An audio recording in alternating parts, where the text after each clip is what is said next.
Okay, sempena ASEAN Friendship Concert ni, Aisyah akan perform lagu Manggu jugalah kalau duet dengan Indonesia punya artis kan. So, tadi perasan masa sound check pertama tadi, rehearsal pertama tadi lah, macam nampak Aisyah, kita tak tahulah sama ada menangis ke ataupun mengah ke, tak sihat lagi ke sebab itu ada sakit juga kan. So mana satu ni?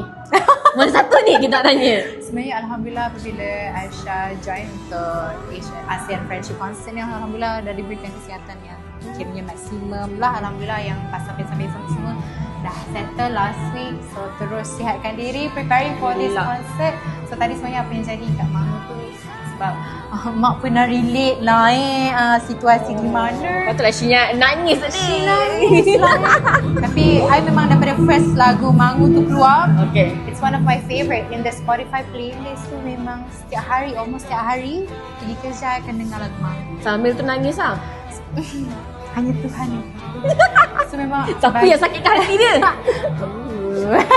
Tapi bagi I memang lagu tu agak sentimental. Lagi-lagi I dengar suara bening, suara emas daripada Peter pun buat I rasa macam alamak sedap sangat lah.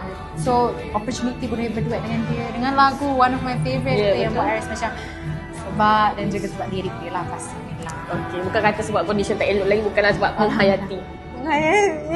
Sekarang kita kena cari siapa yang menyakitkan hati Aisyah. Takut rahsia.